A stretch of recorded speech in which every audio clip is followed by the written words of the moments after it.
Welcome बच्चों, हमारा पूर्ण संख्याओं का वीडियो चल रहा है। इसके साथ साथ मैं आपको रेखा गणित भी पढ़ाते चल रही हूँ। ये हमारा रेखा गणित का वीडियो है, ठीक है। इसमें पहला टॉपिक है हमारा कोण। ये आपके क्लास 6 के गणित में आपको मिलेगा, आपको चैप्टर 8 है ना, पाठ 8 कोण। आज हम इसको अच्छे से समझ लेते हैं। कोण, दो किरणों के मध्य झुकाव को कोण कहते हैं। अब आपको पहले बिंदु, किरण और रेखा समझना है, ठीक है। उसका एक अलग वीडियो में बनाऊंगी, लेकिन मैं आपको यहाँ शॉर्ट में समझा दे रही हूँ। जब हम किसी पेंसिल को या किसी भी चीज को किसी सरफेस पे रखते हैं, केवल एक जगह पॉइंट करके प्रेशर देते हैं, तो जो आकृति बनती है उसे हम बिंदु कहते हैं। बिंदु की ना तो मोटाई होती है, ना लंबाई होती है और ना चौड़ाई होती है। रेखा क्या होती है? दो बिंदुओं को मिलाने पर जो बनती है उसे हम रेखा कहते हैं। रेखा को हम दोनों दिशाओं में बढ़ा सकते हैं। रेखा में केवल लंबाई होती है लेकिन मोटाई नहीं होती है। अब बात करते हैं किरण क्या होती है। एक बिंदु से केवल एक दिशा में जाने वाली रेखा को हम किरण कहते हैं। इसको दूसरी दिशा में बढ़ाया नहीं जा सकता, केवल एक ही दिशा में ये बढ़ती है। तो ऐसी आकृति यानी दो किरणों, कह रहा है दो किरणों के मध्य के झुकाव को कोण कहते हैं। अब आप ये देखिए, ये किरण A है और ये किरण B है। इसके मध्य में जो झुकाव है इसको हम क्या कहते हैं? कोण, ठीक है। अब देख लेते हैं आगे। कोण के अभ्यंतर, कोण तल का वह भाग जिनमें कोण के सभी आंतरिक बिंदु जैसे A और B स्थित हैं उन्हें कोण का अभ्यंतर कहते हैं। यानी ये जो दो किरणें थी P और किरण R, इनके बीच का जो स्थान है, इस बीच के स्थान में जो भी बिंदु पड़ता है, जैसे यहाँ पे A और B पड़ा हुआ है, इस पूरे स्थान को हम कोण का अभ्यंतर कहते हैं। अब देख लेते हैं कोण का बहिर्भाग। कोण का बहिर्भाग हम किसे कहते हैं? तल का वह भाग जिनमें कोण के बाहर के बिंदु जैसे C और D स्थित हैं, कोण का बहिर्भाग कहलाता है। अब देखिए, बिंदु C यहाँ है, बिंदु D यहाँ है और ये हमारा कोण है। इसके बाहर का भाग इधर और इधर, इसको हम क्या कहते हैं? कोण के बहिर्भाग। इंपॉर्टेंट क्या है? कोण की माप को हम अंश या डिग्री में करते हैं। इसका चिन्ह कैसे होता है? कुछ लिखा है, मान लीजिए 1 लिखा है, तो उसके ऊपर ऐसे छोटा सा लगाते हैं और इसको हम पढ़ते हैं 1 अंश, इंग्लिश में 1 डिग्री। कोण के प्रकार, आइए हम विभिन्न कोणों के प्रकार को जान लेते हैं। पहला है शून्य कोण। इसको हम लिखते हैं इस तरह से, शून्य के ऊपर डिग्री, यानी 0 डिग्री या 0 अंश। यदि किसी किरण को घुमाए बिना इनकी प्रारंभिक और अंतिम स्थितियां संपाती हों, मान लीजिए ये कोई किरण है A और ये किरण है B, इसको घुमाया नहीं गया है, यहीं पे किरण A भी है और यहीं पे किरण B भी है। प्रारंभिक और अंतिम स्थितियां क्या हो? संपाती। संपाती क्या होता है? एक दूसरे के ऊपर एकदम एग्जैक्ट टिके होना। तो इसको हम कहते हैं जीरो एंगल या शून्य कोण। आगे बढ़ते हैं। संपूर्ण कोण। संपूर्ण कोण क्या होता है? ये 360 डिग्री का होता है। यदि कोई किरण अपने प्रारंभिक बिंदु के परितः एक बार पूरा घुमाने के बाद अपनी प्रारंभिक स्थिति के संपाती हो, यानी ये किरण A है और ये पूरी घूम के किरण B यहाँ आ जाती है, तो ये जो एंगल बन रहा है इसको हम कहते हैं कंप्लीट एंगल। देखने में जीरो और कंप्लीट एंगल आपको एक जैसा लगेगा, लेकिन आप देखिए यहाँ पे क्या होता है, ये एक किरण होती है और ये दूसरी किरण होती है जो इस तरह से पूरा घूम के वापस आती है। यहाँ पे घूमती नहीं है, वहीं पर खड़ी होती है। तो ये पूरा कोण क्या बन जाता है? 360 डिग्री यानी संपूर्ण कोण। आगे बढ़ते हैं। ऋजु कोण 180 डिग्री। रेखा के बिंदु O पर दो विपरीत किरणों द्वारा बनाए गए कोण को ऋजु कोण या स्ट्रेट एंगल कहते हैं। तो एक रेखा है, एक किरण इधर है और एक किरण उल्टी इसके सीधे विपरीत है, तो यहाँ पे जो किरण आपका कोण बनेगा ये होगा 180 डिग्री या स्ट्रेट एंगल या ऋजु कोण। नेक्स्ट हमारा है समकोण या राइट एंगल। ये होता है 90 डिग्री का।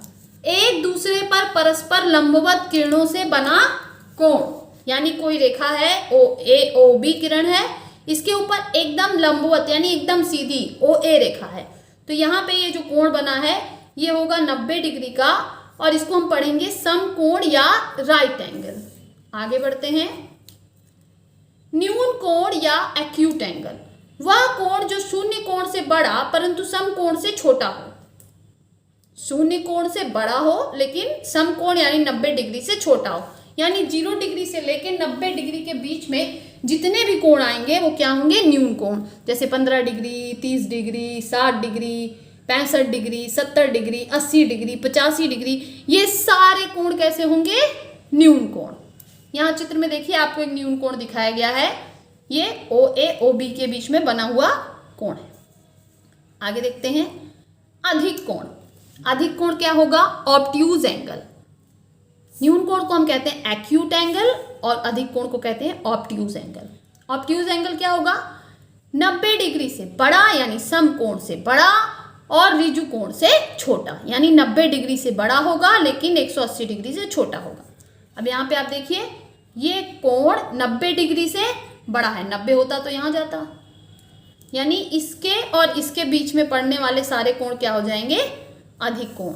इसी तरह से मैं यहाँ भी समझा देती हूँ, यानी इसके और इसके बीच में पड़ने वाले सारे कोण कैसे हो जाएंगे, न्यून कोण।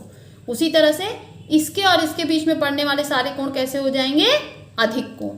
यानी 90 से ऊपर यानी 100, 150, 120, 130 डिग्री, 145 डिग्री, 170 डिग्री, ये सारे कोण कैसे होंगे आपके, अधिक कोण या ऑब्ट्यूज एंगल। कोण में हमारा एक और टॉपिक बच जाता है जो है कोण युग्म, यानी कोण के जोड़े। ठीक है, आइए इसको समझ लेते हैं।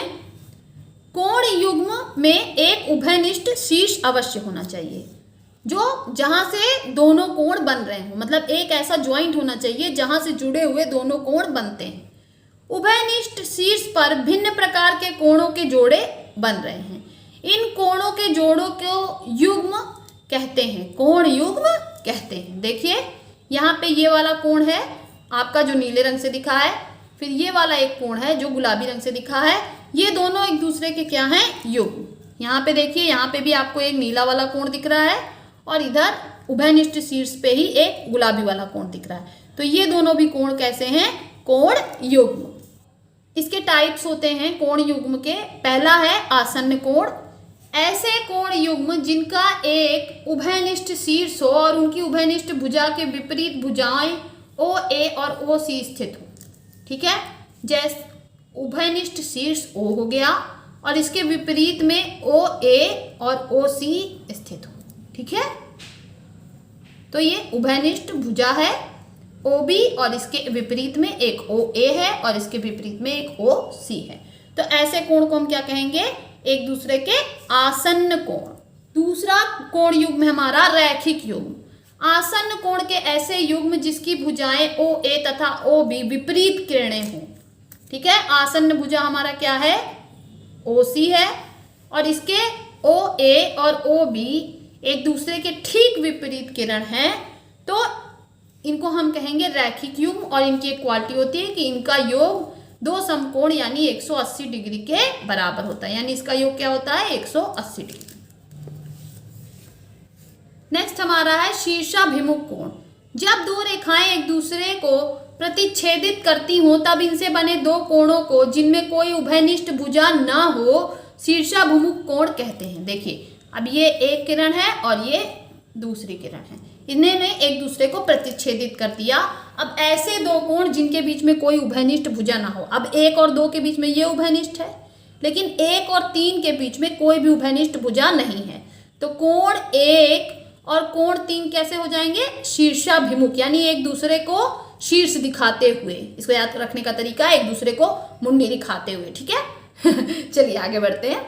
और उसी तरह से हमारा 2 और 4 जो है, कोण 2 और कोण 4 भी एक दूसरे के सामने सामने हैं और इनके बीच में कोई उभयनिष्ठ भुजा नहीं है, तो ये भी कैसे कोण है, शीर्षाभिमुख कोण।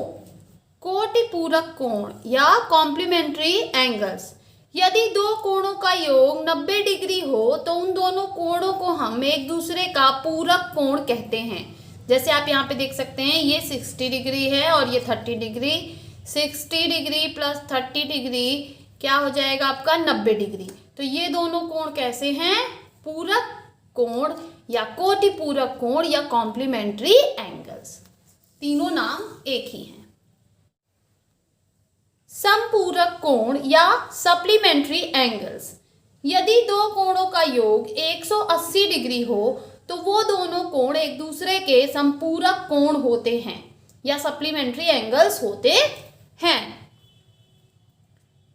जैसे यहाँ पे देखिए 150 डिग्री और 30 degree, 150 degree plus 30 degree is equal to 180 degree, यानी दोनों कोणों का योग कितना है 180 डिग्री। तो ये कोण इस कोण का क्या हो गया, समपूरक कोण। इसके और एग्जांपल्स हो सकते हैं, जैसे 140 डिग्री प्लस 40 डिग्री,